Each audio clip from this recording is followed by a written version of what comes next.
Welcome back दोस्तों। आज मैं आपके सामने रिसेंटली कन्नड़ा लैंग्वेज में रिलीज हुई एक थ्रिलर मूवी को लेकर आया हूँ। इसका नाम है केस ऑफ कोंडाना। मूवी की कहानी ये है कि एक कांस्टेबल के साथ एक रात बहुत ही अजीबोगरीब का हादसा पेश आता है और वो कांस्टेबल उस हादसे से, उस प्रॉब्लम से कैसे बाहर निकलता है, ये इस मूवी की कहानी है। ऑलमोस्ट सारी कहानी एक ही रात में चलती रहती है। कुछ ट्विस्ट एंड टर्न्स देखने को मिलते हैं। तो चलिए फटाफट से वीडियो को स्टार्ट कर लेते हैं। उससे पहले उठा दो प्यार, फॉलो ऑन इंस्टाग्राम। कहानी की शुरुआत में ही तेजा नाम के एक बहुत ही खतरनाक गुंडे को दिखाया जाता है। फिलहाल तेजा किसी बंदे को पकड़कर बहुत बुरी तरह से मारते पीटते रहता है। खैर दूसरे सीन में एक नॉर्थ इंडियन बंदे राजू को दिखाया जाता है। फिलहाल राजू अपने बेटे को लेकर गवर्नमेंट हॉस्पिटल पर आता है। बात यह है कि राजू के बेटे को एक बहुत ही अजीब की बीमारी होती है और प्राइवेट हॉस्पिटल वालों ने कहा कि ऑपरेशन करना पड़ेगा और इसके लिए 12 लाख का खर्चा होगा। तो राजू हार मानकर गवर्नमेंट हॉस्पिटल पर आता है। यहाँ पर इसको सहाना नाम की एक लेडी डॉक्टर मिलती है। राजू के बेटे के रिपोर्ट्स को देखकर कहने लगती है कि ऑपरेशन तो करना पड़ेगा, लेकिन इस ऑपरेशन में बहुत खर्चा आएगा। तुम फिक्र मत करो राजू, मैं एक डॉक्टर को जानती हूँ, वो तुम्हारे बेटे का ऑपरेशन 5 लाख में कर देंगे, तो तुम 5 लाख रुपए जमा कर लो। उसी रात त्यागराज नाम का एक पुलिस वाला अपने ड्राइवर के साथ पेट्रोलिंग कर रहा होता है तो किसी घर में काम करने वाली औरत फटाक से त्यागराज की गाड़ी के सामने आती है। त्यागराज और उसका ड्राइवर फटाफट से अपनी गाड़ी से उतरकर इस औरत से पूछने लगते हैं, अरे अरे क्या हुआ तुमको, क्यों घबराई हुई सो हो। वो औरत घबराते हुए एक घर की तरफ उंगली दिखाने लगती है। तो त्यागराज उस घर के अंदर जाने लगता है चेकिंग करने के लिए। तो घर के अंदर जाने के बाद त्यागराज ये देखता है कि उस घर में वाइफ एंड हस्बैंड मर चुके हैं। किसी ने इन दोनों को बहुत ही बेरहमी से मार दिया। उसके बाद क्या था, त्यागराज फटाफट से कंट्रोल रूम को कॉल करके यही सारी बात बताने लगता है। दूसरे सीन में लक्ष्मी नाम के एक हायर ऑफिसर को दिखाया जाता है जो इसी केस को डील करती रहती है, वही मर्डर केस। अपने टीम वालों से कहने लगती है कि उन दोनों को किसी ने बहुत ही बेरहमी से मारा। कत्ल करने के स्टाइल को देखकर ऐसा ही लगता है कि वो कोई साइको बंदा ही हो सकता है। उसके बाद सारे टीवी न्यूज चैनल्स में यही न्यूज प्ले होने लगती है कि शहर में एक नया साइको सीरियल किलर आया है जो लोगों को बहुत ही बुरी तरह से मार रहा है। वो सीरियल किलर उतने बड़े हाई प्रोफाइल कॉलोनी में ही जाकर कत्ल कर दिया तो आम जनता कैसे सेफ हो सकती है। इस तरफ लक्ष्मी उसी कॉलोनी के बारे में इंक्वायरी करने पर एक और बात पता चलती है कि उससे पहले भी किसी के घर में 2 लोगों की हत्या हो गई थी। उसी वक्त लक्ष्मी का सुपीरियर लक्ष्मी को कॉल करके फटाफट से इस केस को सॉल्व करने के लिए कहता है। तो लक्ष्मी अपने इन्वेस्टिगेशन को स्टार्ट करने लगती है। उसी वक्त विल्सन नाम का एक कांस्टेबल इस पुलिस स्टेशन में ज्वाइन होता है। विल्सन बहुत ही ईमानदार बंदा होता है और इसी तरह जो कोई भी गलती करता है बिना आगे पीछे जाने पहले उस पर हाथ उठाता है। उसी वक्त तेजा अपने आदमियों के साथ पुलिस स्टेशन पर आकर झगड़ा करने लगता है पुलिस वालों से, क्योंकि पुलिस वालों ने तेजा के किसी बंदे को गिरफ्तार किया होता है। तो उसी के बारे में आकर पुलिस वालों से बहस करते रहता है, पुलिस वालों को बिना रिस्पेक्ट दिए बात करते रहता है। अब विल्सन बहुत देर तक सुनकर फटाफट से तेजा के पास आकर इस पर हाथ उठाने लगता है। इस तरह से वो गुंडे और विल्सन के बीच जबरदस्त हाथापाई होने लगती है। फाइनली पुलिस वाले खुद इन दोनों को शांत करने लगते हैं। अब विल्सन ने तेजा पर हाथ उठाया, इसलिए तेजा विल्सन पर बहुत गुस्सा होता है। अपने आदमियों से कहने लगता है कि उसके बारे में डिटेल्स हासिल करो। उसी रात विल्सन और सुभाष नाम का एसआई किसी जगह पर मुलाकात करने लगते हैं। एक्चुअली ये दोनों एक दूसरे को पहले से ही जानते होते हैं, मतलब बेस्ट फ्रेंड्स होते हैं। जब ये दोनों किसी जगह पर मुलाकात करके स्मोक या ड्रिंक वगैरह करते रहते हैं। सुभाष विल्सन को आगाह करने लगता है कि तुम तेजा से दूर ही रहो, तुमने सुबह जो हरकत की वो अच्छा नहीं था। दूसरे दिन लक्ष्मी अपने पुलिस स्टेशन पर जाने के लिए रेडी शेडी होने लगती है। यही पर हमको ये बात पता चलती है कि मूवी की स्टार्टिंग में जो पेट्रोलिंग करने वाला बंदा दिखाया था ना त्यागराज, वो और कोई नहीं लक्ष्मी का फादर होता है। मतलब बाप बेटे दोनों भी पुलिस डिपार्टमेंट में होते हैं। इस तरफ राजू अपने बेटे के ऑपरेशन के लिए कुछ लोगों से उधार मांगते रहता है। तो फाइनली कोई बंदा राजू को ब्याज पर पैसे देने के लिए राजी हो जाता है। आज रात कोंडाना प्लेस के पास आने के लिए कहता है। इस तरफ विल्सन अपनी कार लेकर अपनी गर्लफ्रेंड से मिलने के लिए आता है। इसकी गर्लफ्रेंड और कोई नहीं सहाना होती है, मतलब वही मूवी के स्टार्टिंग में जो डॉक्टर दिखाया था ना, वही डॉक्टर। और सहाना हमेशा विल्सन से यही पूछती रहती है कि कब तुम मेरे घर पर आकर मेरे पापा से मेरा हाथ मांगोगे। इस तरह से इन दोनों के बीच थोड़ी रोमांटिक सी बातें होने लगती है। दूसरी तरफ लक्ष्मी अपने फाइनेंशियल प्रॉब्लम की वजह से अपने घर को बेचना चाहती है, लेकिन त्यागराज ये चाहता है कि ये घर ना बिके, लेकिन फिर भी मजबूरन अपनी बेटी की बात को मान लेता है। जब कोई दलाल लक्ष्मी के घर को देखने के लिए आते हैं तो ना चाहते हुए भी त्यागराज इन लोगों को अपने घर को दिखाने लगता है। खैर उसी रात लक्ष्मी को एक और शॉकिंग इन्फॉर्मेशन मिलती है कि दोबारा किसी कॉलोनी में किसी की हत्या हो गई। जब लक्ष्मी वहां पर जाकर देखती है तो उस साइको किलर ने एक वाइफ एंड हस्बैंड को बहुत ही बेरहमी से मार दिया। वहीं पर उन दोनों की बेटी बहुत फुट फुट के रो रही होती है। मतलब मर्डर के वक्त ये बच्ची अपने घर में मौजूद नहीं थी। जब इसने अपने घर पर आकर देखा तो घर में इसके माँ बाप की लाश पड़ी होती है। उसके बाद लक्ष्मी इस एरिया का सीसीटीवी फुटेज चेक करने लगती है तो तभी ये बात पता चलती है कि आधी रात को 1:30 बजे के आसपास एक बंदा इस घर का कंपाउंड वॉल कूद के इसके घर के अंदर घुसकर उन दोनों को मार दिया। उस बंदे का चेहरा ढंग से नजर नहीं आ रहा होता। उस बंदे ने अपने चेहरे पर मास्क पहना होता है। फुटेज देखने के बाद लक्ष्मी को पक्का यकीन हो जाता है कि ये काम सिर्फ एक ही बंदे का है, ना ही कि किसी ग्रुप का।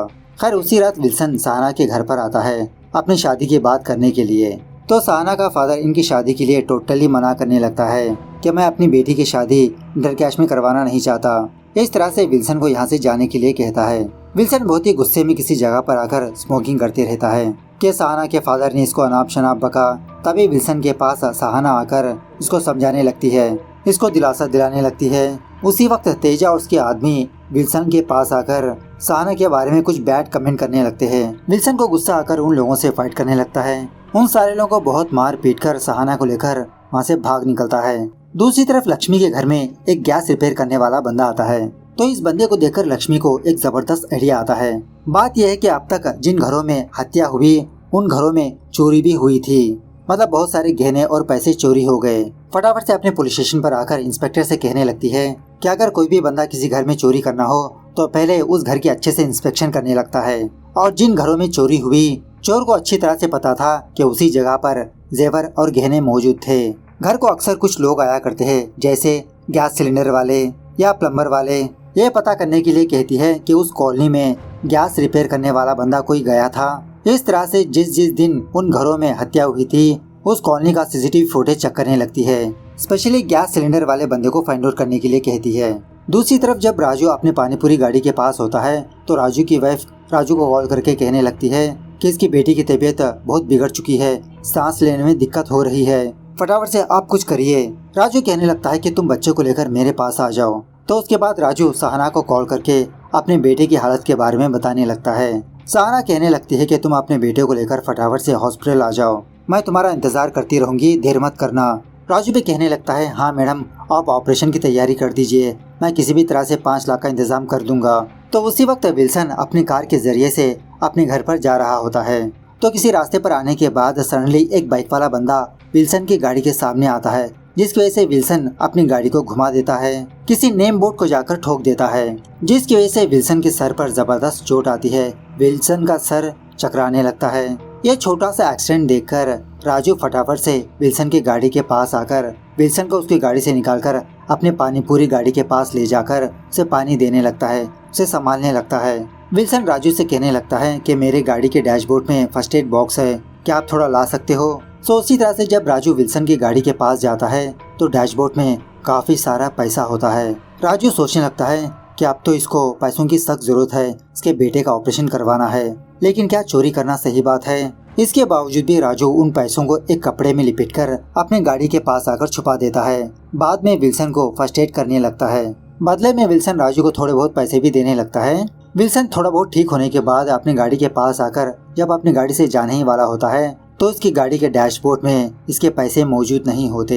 अपनी सारी गाड़ी में तलाश करने लगता है, लेकिन एक भी रुपया मौजूद नहीं होता। तो विल्सन को राजू पर ही शक होने लगता है कि शायद ये पैसे राजू ने ही चुराया होगा, और राजू अपनी गाड़ी के पास थोड़ा सा घबराया सा होता है। उसके बाद क्या था, विल्सन फटाफट से राजू के पास आकर इसके पैसे मांगने लगता है। राजू तो यही कहने लगता है कि साहब मैंने कोई भी पैसे नहीं चुराया। जब विल्सन इसकी गाड़ी की तलाश करता है तो इसके सारे पैसे वहाँ पर मौजूद होते हैं। राजू को 2-4 छापड़ लगाने लगता है, लेकिन राजू विल्सन से ही कहने लगता है कि साहब मुझे इन पैसों की सख्त जरूरत है, प्लीज साहब मुझे ये सारे पैसे दे दीजिए, मुझे मेरे बेटे का ऑपरेशन करवाना है। विल्सन गुस्से में कहने लगता है तो फिर क्या तुम चोरी करोगे। इस तरह से इन दोनों के बीच हल्के से हाथापाई होने लगती है। इसी में जब विल्सन राजू को हल्के से धक्का देता है, नीचे गिरकर इसका सर एक पत्थर से टकरा जाता है, जिसकी वजह से उसी वक्त राजू की मौत हो जाती है। ये देखकर विल्सन के तो होश ही उड़ जाते हैं। इसको समझ में नहीं आता कि अब क्या करे। उसी वक्त त्यागराजन उसी रास्ते से गुजरने लगता है, मतलब पेट्रोलिंग करते रहता है।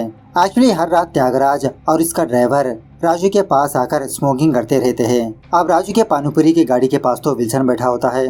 तो त्यागराज विल्सन से पूछने लगता है कि ये पानीपुरी वाला बंदा कहाँ पर गया।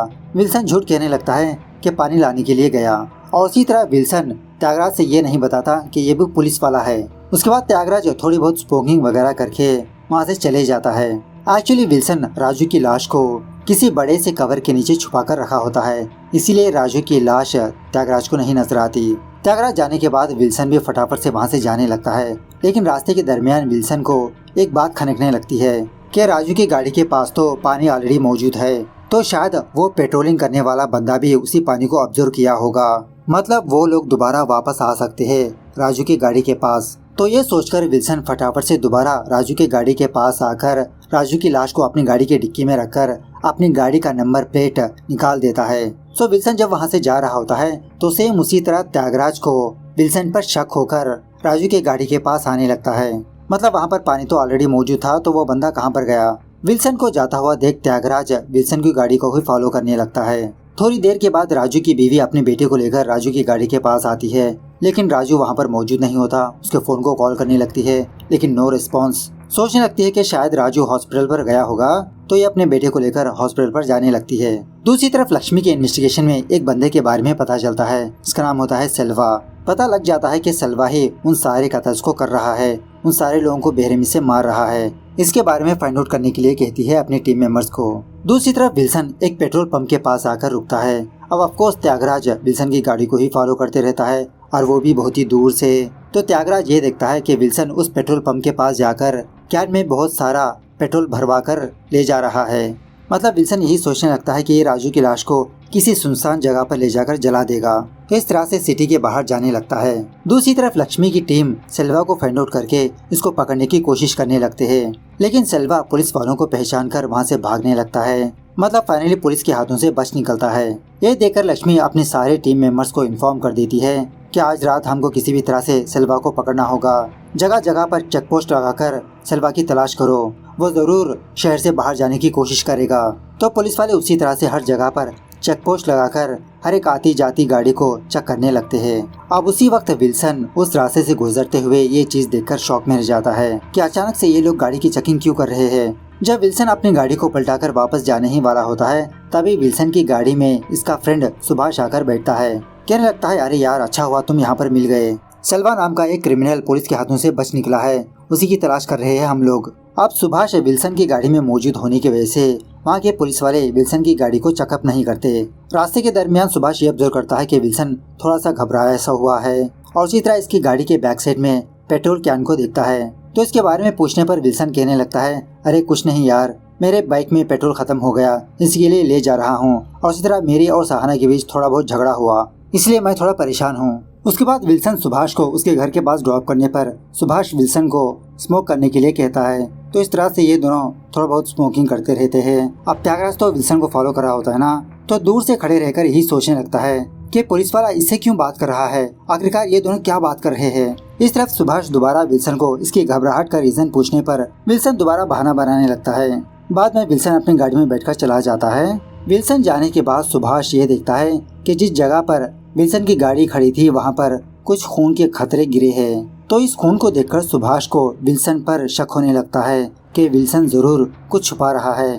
अपने बाइक लेकर फटाफट से इसको फॉलो करने लगता है।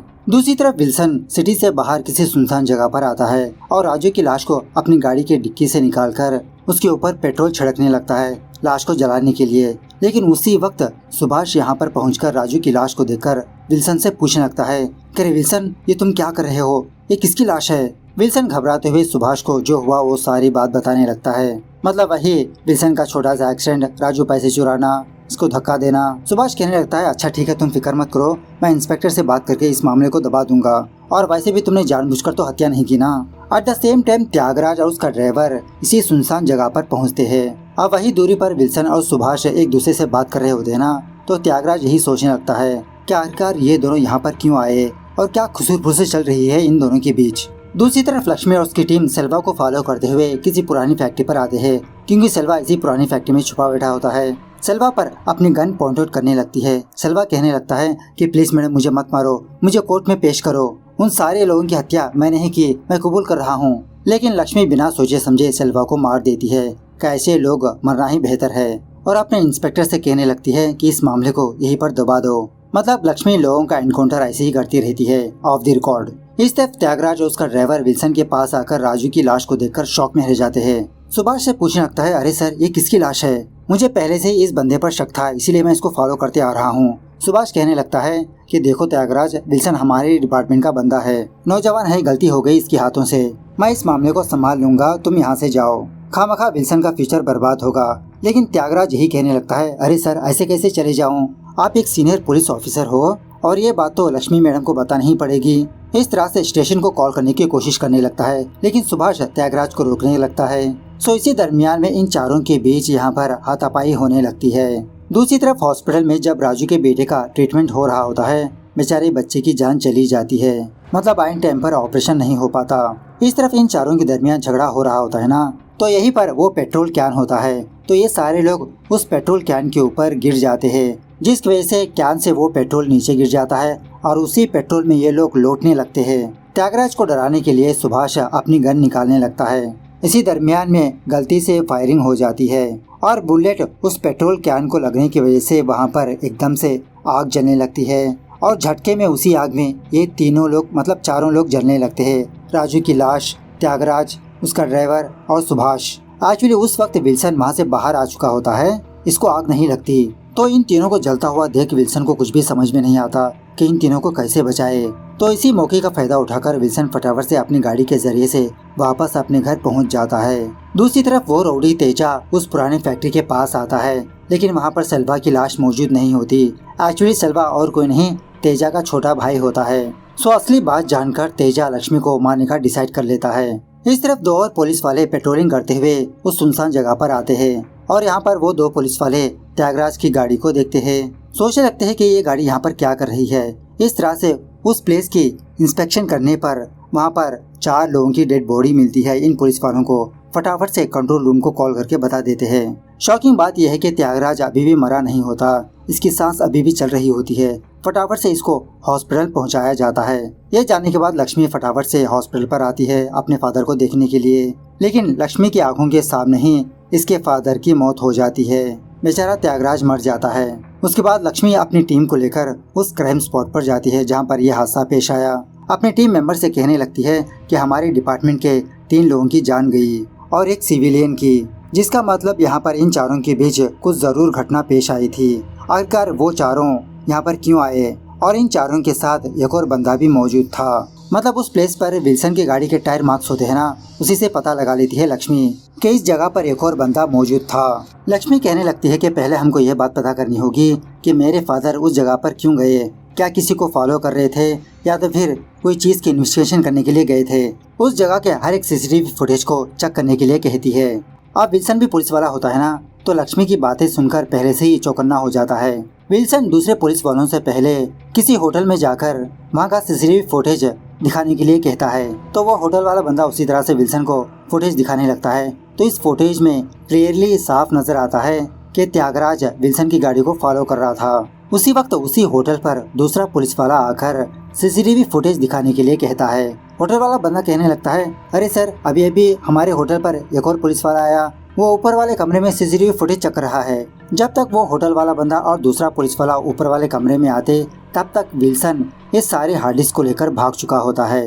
ये देखकर ये होटल वाला बंदा शॉक में रह जाता है। अरे सर, एक पुलिस वाला तो अभी अभी यहीं पर मौजूद था और हार्ड डिस्क भी गायब है। तो दूसरा पुलिस वाला लक्ष्मी को कॉल करके ये बात बताने लगता है। दूसरी तरफ लक्ष्मी अपने इन्वेस्टिगेशन के दौरान राजू के एक पानीपुरी के गाड़ी के पास आती है, तो ये देखती है कि वहाँ का नेम बोर्ड थोड़ा टेढ़ा हो चुका होता है और इसी तरह इस जगह पर विल्सन की गाड़ी का एक मिरर टूटा हुआ होता है। तो गेस करने लगती है कि यहाँ पर छोटा सा एक्सीडेंट हुआ होगा और एक्सीडेंट हुई गाड़ी रेड कलर की है और ये भी पता लगा लेती है कि मरने वाला वो पानीपुरी गाड़ी वाला है। उसी वक्त राजू के पोस्टमार्टम रिपोर्ट आते हैं। विल्सन ये सारी बातें वॉकी टॉकी के जरिए से सुनते रहता है। तो दूसरे पुलिस वाले जाने से पहले विल्सन हॉस्पिटल पर जाता है राजू की पोस्टमार्टम रिपोर्ट हासिल करने के लिए और असली पोस्टमार्टम रिपोर्ट को हासिल करके नकली पोस्टमार्टम रिपोर्ट बना देता है। दूसरी तरफ लक्ष्मी को किसी होटल का सीसीटीवी फुटेज मिल जाता है, तो उस फुटेज में विल्सन की गाड़ी को देखती है, लेकिन लक्ष्मी को विल्सन का चेहरा नजर नहीं आता। इस फुटेज को थोड़ा अच्छे से जूम आउट करने पर लक्ष्मी ये देखती है कि विल्सन की गाड़ी के अंदर क्रॉस का लॉकेट है। तो लक्ष्मी गेस कर लेती है, जिसका मतलब कातिल क्रिश्चियन है। लक्ष्मी फटाफट से यही इन्फॉर्मेशन बाकी पुलिस वालों को सेंड करने लगती है। कि हम लोगों को रेड कलर की गाड़ी को फाइंड आउट करना होगा और उसके अंदर क्रॉस का सिंबल लगा होगा। तो ये बात जानने के बाद विल्सन फटाफट से अपने घर पर आकर अपनी गाड़ी को टोटली बिगाड़ देता है। इसके शीशे तोड़ देता है, नंबर प्लेट को बदल देता है, इसके ऊपर काफी सारी धूल को रख देता है, जैसा लगे ये गाड़ी काफी दिनों से यहीं पर पार्किंग की हुई है, मतलब सर्विस में ही नहीं है ये गाड़ी। इस तरफ लक्ष्मी राजू की वाइफ को पुलिस स्टेशन पर बुलाकर राजू के रिलेटेड कुछ सामान को दिखाने लगती है, जले हुए कपड़े, चप्पल, मोबाइल। तो इन चीजों को देखकर राजू की बीवी बहुत फूट फूट के रोने लगती है कि एक ही दिन में इसका बच्चा और इसका पति दोनों मारे गए। उसी वक्त विल्सन झूठे पोस्टमार्टम रिपोर्ट लेकर पुलिस स्टेशन पर आता है, इंस्पेक्टर को देने लगता है। अब उसी जगह पर राजू की बीवी बैठी होती है ना। विल्सन राजू की बीवी के पास आकर रिक्वेस्ट करने लगता है कि चलिए मैं आपको आपके घर ड्रॉप कर दूंगा, फॉर्मेलिटीज पूरी होने में बहुत टाइम लगेगा। और उसी तरह बहुत दुखी भी होने लगता है कि इसने एक गलती को छुपाने के लिए पता नहीं कितनी गलतियां कर दिया। विल्सन इसी दुख के साथ अपनी गर्लफ्रेंड सहाना के पास आकर बहुत फूट फूट के रोने लगता है कि मेरे हाथों से बहुत बड़ी गलती हो गई, मैंने बहुत बड़ा गुनाह किया, लेकिन क्या किया ये बात सहाना को नहीं बताता। इस तरफ लक्ष्मी इसी केस के बारे में बहुत ही डीपली थिंकिंग करती रहती है। तभी लक्ष्मी की नजर राजू की पोस्टमार्टम रिपोर्ट पर पड़ती है। यह देखकर ये शॉक में रह जाती है, मतलब इस पोस्टमार्टम रिपोर्ट में राजू की उम्र 45 होती है। लेकिन जब लक्ष्मी ने राजू की वाइफ से राजू की उम्र पूछी तो उसकी वाइफ ने कहा था कि 27 ईयर्स। तो लक्ष्मी भाप लेती है कि ये झूठी रिपोर्ट है। सोचने लगती है कि जिस बंदे ने इस पोस्टमार्टम रिपोर्ट को लाकर दिया वो एक क्रिश्चियन है और हम लोग भी एक क्रिश्चियन बंदे को ही ढूंढ रहे हैं। इस तरह से विल्सन पर शक करते हुए उसके फोन नंबर को ट्रैक करने पर ये बात पता चलती है कि इसके फादर का फोन जहाँ जहाँ पर भी था, विल्सन का फोन भी वहीं पर मौजूद था। तो इससे लक्ष्मी को और कंफर्मेशन मिल जाती है। उसके बाद लक्ष्मी इंस्पेक्टर को बुलाकर कहने लगती है कि हम जिस बंदे को ढूंढ रहे हैं वो बंदा विल्सन ही है, तुम एक काम करो, विल्सन को फोन करके उसी क्राइम स्पॉट पर बुलाओ। तो वो इंस्पेक्टर विल्सन को कॉल करके किसी जगह पर आने के लिए कहता है। Eight the same time Wilson इसने जो किया वो सारी बात अपने फादर को बताकर बहुत रोने लगता है। इसका फादर कहने लगता है कि तुमने जो भी किया वो अनजाने में किया, बेटा तुम सरेंडर हो जाओ, इसी में तुम्हारी भलाई है। दूसरी तरफ लक्ष्मी और उसके टीम मेंबर्स उसी क्राइम स्पॉट पर विल्सन का इंतजार करते रहते हैं। एक्चुअली लक्ष्मी का प्लान होता है कि जब विल्सन यहाँ पर आएगा उसका एनकाउंटर कर देगी, अपने फादर की मौत का बदला लेगी। थोड़ी देर के बाद जब वो इंस्पेक्टर विल्सन को लेकर यहाँ पर आता है तो लक्ष्मी विल्सन को बहुत मारने पीटने लगती है और उसी तरह बाकी पुलिस वाले भी विल्सन को। विल्सन इन लोगों को समझाने की कोशिश करने लगता है लेकिन ये लोग एक भी नहीं सुनते। तभी लक्ष्मी विल्सन के गले में बेल्ट डालकर इसका गला दबाने लगती है। उसी वक्त एक बॉटल आग में जलता हुआ इनके ऊपर गिरने लगता है। शॉकिंग बात यह है कि तेजा और उसके आदमी यहाँ पर पहुँच जाते हैं। तेजा अपने भाई का बदला लेने के लिए यहाँ पर आता है तो पुलिस वाले और तेजा के आदमियों के बीच जबरदस्त तरीके से हाथापाई होने लगती है। तेजा के आदमी पुलिस वालों को बहुत बुरी तरह से मारते पीटते रहते हैं और उसी तरह लक्ष्मी को भी। जब फाइनली तेजा लक्ष्मी को मारने ही वाला होता है उसी वक्त विल्सन को होश आकर विल्सन तेजा और उसके आदमियों पर टूट पड़ता है, उन लोगों से फाइट करने लगता है। ये देखकर लक्ष्मी को कुछ भी समझ में नहीं आता कि विल्सन क्या अच्छा बंदा है या बुरा। बहुत हाथापाई के बाद विल्सन लक्ष्मी की आंखों के सामने ही तेजा को मार देता है। ये देखकर लक्ष्मी विल्सन को नहीं मारती। उसके बाद सीन कुछ दिनों बाद शिफ्ट होता है जहाँ पर राजू की वाइफ और उसकी छोटी बेटी पानीपुरी की गाड़ी चलाते रहते हैं और उसी तरह लक्ष्मी अपने फादर के घर को सेल नहीं करती, अपने पापा की याद में रख लेती है। अब उसी तरह विल्सन पुलिस वालों के सामने सरेंडर हो जाता है जिसकी वजह से विल्सन को कुछ सालों की सजा होती है। इस तरह से ये मूवी यहाँ पर दी एंड होती है। तो मूवी कैसे लगी कमेंट करके बताना जरूर। मिलते हैं अगली वीडियो में, तब तक take care, bye bye, see you soon.